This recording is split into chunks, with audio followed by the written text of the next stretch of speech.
Famous gyms are built by great trainers. Their training techniques, personality, and fight IQ create a style that leads to success, and that success leads to fame.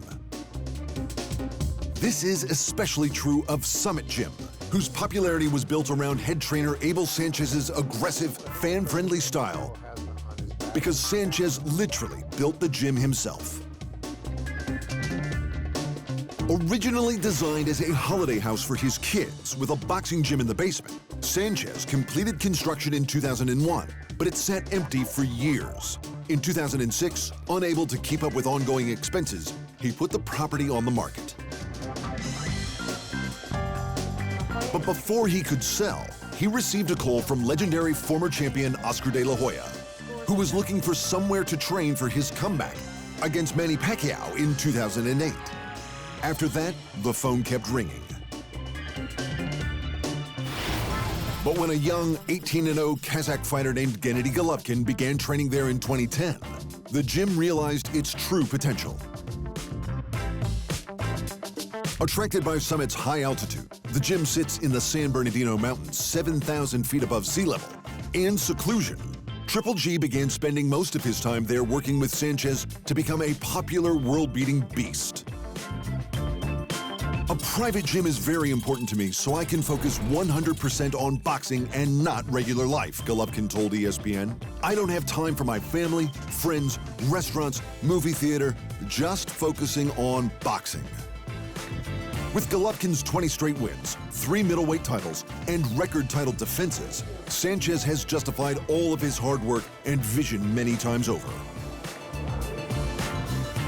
Now constantly training up-and-coming fighters and welcoming legends like Sergey Kovalev, Alex Saucedo, and Tyson Fury, the house that Abel Sanchez built is laying the foundations for boxing's future.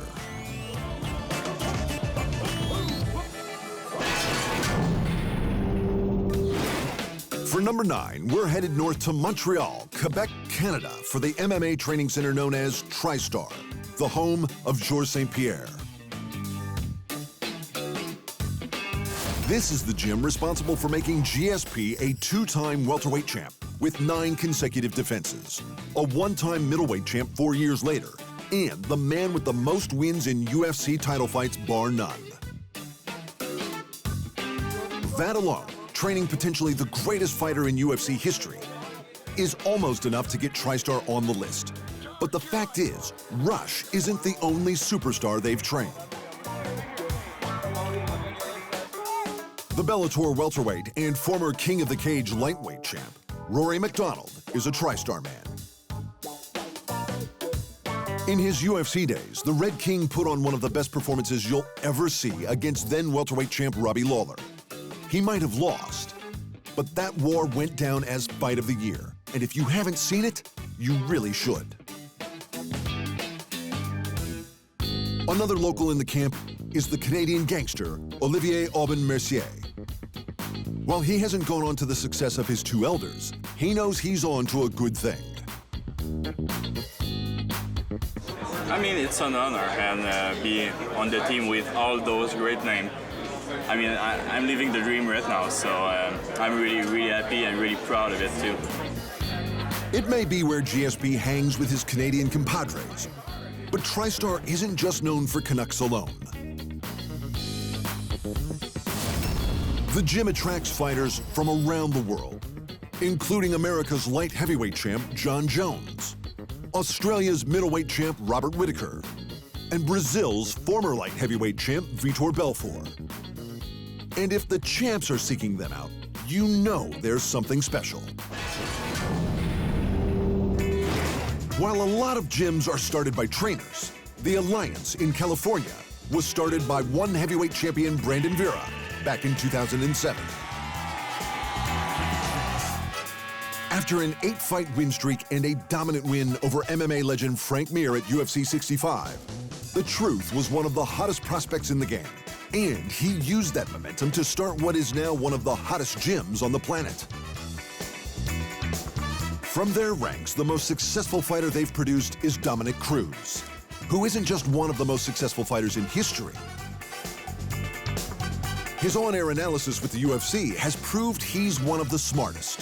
So it shouldn't be surprising that fellow big-name fighters like former Bellator champ Phil Davis, three-time UFC title contender Alexander Gustafsson, and former Invicta champs Angela Hill and Jessica Penne have followed in his footsteps. Now, with Vera deep in the midst of his late career resurgence, having claimed and defended the ONE Championship heavyweight title, the alliance is set to expand. Vera has relocated from the States to his ancestral home of the Philippines, and he has big dreams for his gym, literally. Alliance Training Center, it's about 8,000 square feet, 192 parking spaces, proudly stated Vera of his passion project. Before adding, one of our partners will be allowing us to fly world-class talent in and out, maybe every quarter. A gym with world champions and contenders with multiple locations around the world willing to fly fighters to where they are needed? No wonder they call it the Alliance.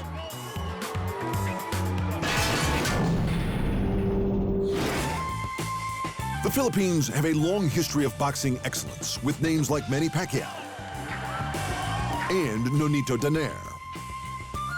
But high up in the mountains of Baguio, a group of fighters who call themselves Team Lakay is quietly laying the foundation for a new chapter in Filipino fighting history. Team Lakay fighters are noticeable not just for the signature shiny red shorts they all compete in, but also for their instantly recognizable fighting style built on savage, creative striking. Their wickedly fast kicks and brutal counterattacks have their roots in the wushu training of founder Mark Sangyo. The first sign of the effectiveness of Sangyo's methods came in 2013, when Lakay student Honorio Banario stopped Eric Kelly in the fourth with a picture-perfect left hook to claim the inaugural ONE Championship featherweight title. We'll be putting that belt around his waist. But the biggest breakthrough to date has been the ascension of the landslide, Edward Falang, the former lightweight champion and national icon. Falang's signature victory came when he knocked out then lightweight champ Shinya Aoki in devastating fashion. And his teammates have been following in his footsteps ever since. First, Jehei Gravity Eustaquio won the flyweight belt from Adriano Moraes. Then, Kevin the Silencer Bellingham broke Bibiano Fernandez's dominant championship run to claim the bantamweight strap. Now, it seems like everywhere you look, there are Lakay men and women laying out their opponents. Be it diminutive but deadly flyweight Danny Kingad, the team's first female professional atomweight, Gina Conviction Iniong, or the young prodigy Joshua the Passion Paxiao, who is the latest champ in the camp, defeating Japanese grappling savant Yoshitaka Naito to pick up the strawweight belt. So as the big names in boxing wind down their careers, the future of Filipino fighting is safe in the hands of the Warriors in Red from Team Lakay.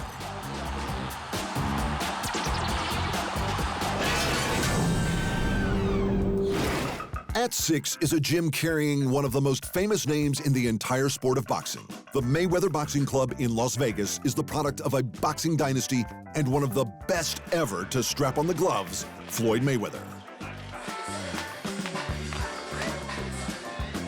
As you would expect from a gym responsible for training a man named Money, the Mayweather Boxing Club has every facility a world-class boxer might want.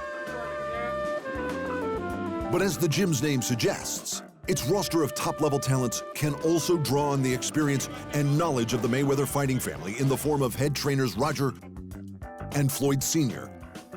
and assistant Jeff. Mayweather Sr. has mastered an approach to boxing built on his own 28-6 professional career and years of training elite fighters. If you want any proof that his defensive style is effective, look no further than his son's spotless record. In fact, Junior's perfect career is the best possible advertising for the club, and his time in the spotlight has guaranteed that the club's attributes are known far and wide.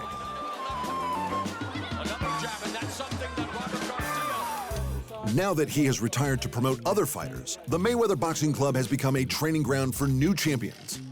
Because, as Floyd is fond of saying, I'm very well off, very comfortable, and we have so many young fighters that's on the rise.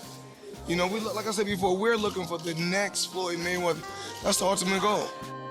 While they've yet to happen across an undefeated boxer the quality of Floyd himself, the club has already managed to produce super featherweight champ Gervonta Tank Davis and two-division titleist Badou Jack. You can even train with the team yourself if you have the money. A few $1,000s will buy you an hour or so with the elder Mayweathers to run through pad work and ask a few questions. A handful of world champions and the most successful boxer of recent times coming out of the one building? It's no question the Mayweather Boxing Club belongs at 6 on the list.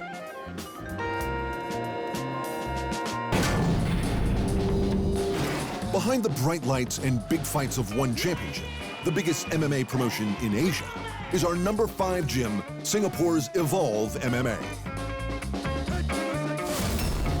Since opening its first gym in 2009, Evolve has expanded to 3 locations in Singapore and an online subscription-based university program. And the secret to the rapid expansion is the runaway success of its students and teachers. The gym's name was first noticed by fans emblazoned across the chests of UFC's Rafael dos Anjos as he accepted the lightweight championship belt after dismantling crowd favorite Anthony Pettis. Soon after that, one championship began to hit its stride, and just about every fighter to get near a championship belt had the Evolve brand somewhere, including Japanese MMA legend Shinya Aoki, Lumpini champion and Muay Thai legend Djamrong Sor Amnoy Siricho,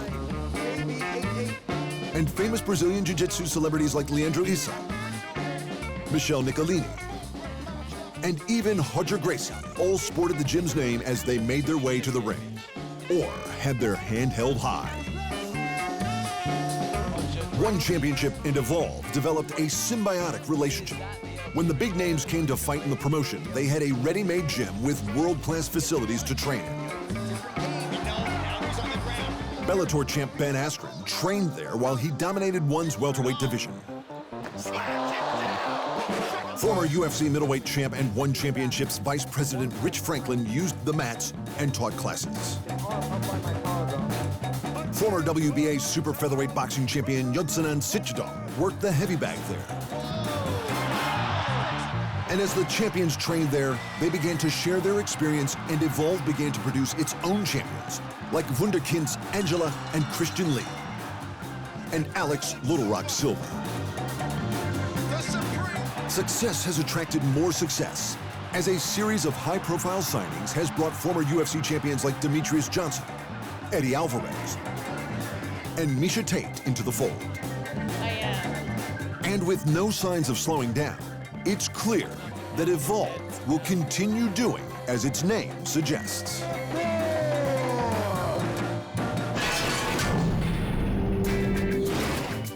The Jackson Wink Academy in Albuquerque, New Mexico, has a habit of producing unique fighters that can upset the status quo like few before them. Head trainers Greg Jackson and Mike Winkeljohn have developed a singular philosophy around teaching MMA, and the distillation of what makes their approach so respected can be seen in the work of 2 of their star pupils. Just look at the staggering title reign that Jackson Wink protege Johnny Bones Jones staged in his first UFC run. He had a creative, awkward, and ultimately deadly style unlike anyone else, seeming to eschew traditional styles in favor of a whatever works approach. I find it funny that I have the most submissions in light heavyweight history because I never had a jiu-jitsu coach. And now I have these jiu-jitsu coaches, and I'm really excited to see where that takes my game. Their second great success came with Holly Holm, another fighter who arrived at the gym with her own ideas on how to fight. She was already an experienced boxing champion by the time she started at the academy. But her new gym gave her the tools to conquer the world.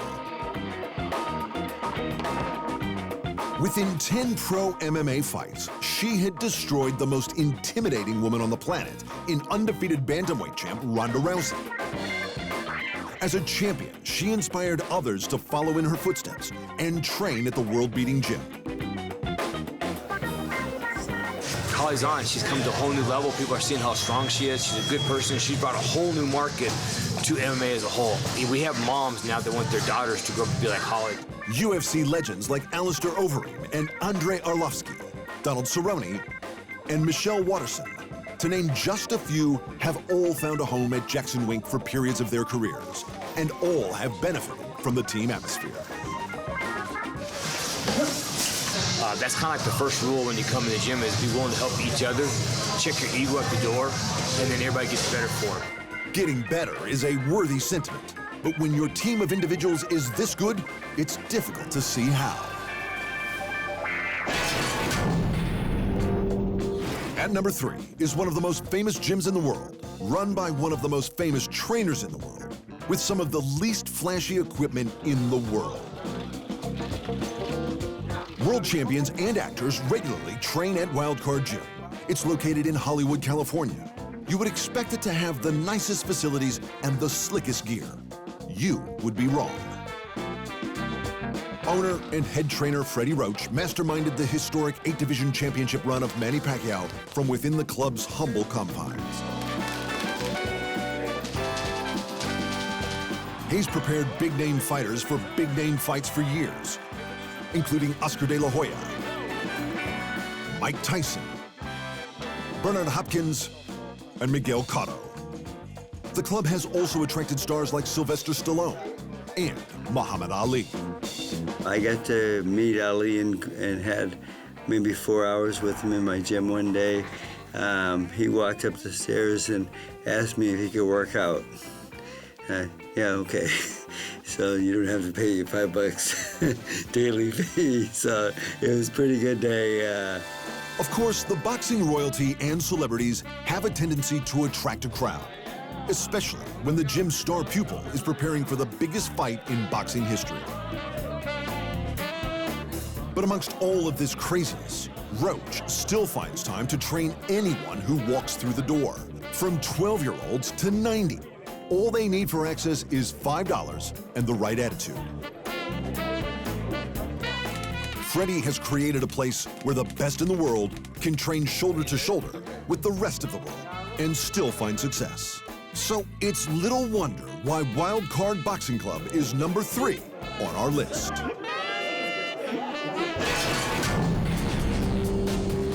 The reason American Kickboxing Academy is our number 2 pick is simple. They make champions. The San Jose-based gym, owned and run by former kickboxer Javier Mendez, has a reputation for hard sparring and killer training sessions that have led to more than their fair share of injuries. But they also have a reputation for training world beaters. Champions like light heavyweight and heavyweight UFC legend Daniel Cormier. Lightweight champion and unbeatable career destroyer Khabib Nurmagomedov. Former middleweight champion and really good-looking guy Luke Rockhold. Momentary women's featherweight champ Germaine de Randamie. And former heavyweight champ with the patchwork skeleton Cain Velasquez. Between 2015 and 2019, AKA had 5 different champions across 6 divisions, and never had less than 3 people in the UFC top 10 pound-for-pound list. Their success begins to make sense when you hear how passionate a champion like Daniel Cormier can be about his teammates. I just love that feel, that competition where I step in the octagon and I look behind me and my coaches are there, my army, you know, and they're like, you go kick his ass, you know, and it gives me tingles. It's the hard, grinding work and love the team has for each other that has earned AKA their spot as the second best fight gym in the world. There are top teams all over the world, but none of them match the size, quality, and depth of roster of our number 1 gym, American Top Team.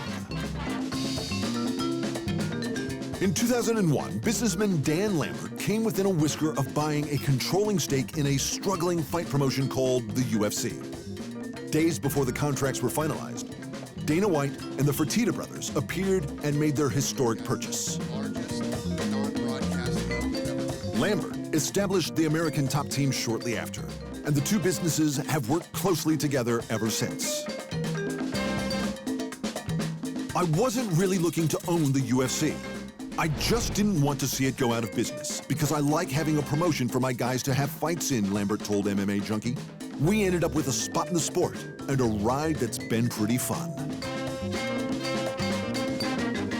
Coaches Conan Silveira, Mike Brown, and Din Thomas have achieved amazing success in the MMA cage with UFC champions like dual division queen Amanda Nunes, the most successful female strawweight title holder in history, Joanna Jędrzejczyk,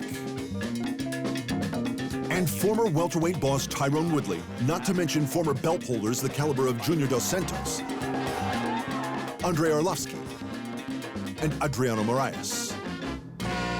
But the gym is also the home of interim champs, challengers, and contenders like Dustin Poirier, Kyoji Horiguchi, Yoel Romero, John Lineker, Edson Barboza, Colby Covington, Jorge Masvidal, Thiago Santos, and Glover Teixeira.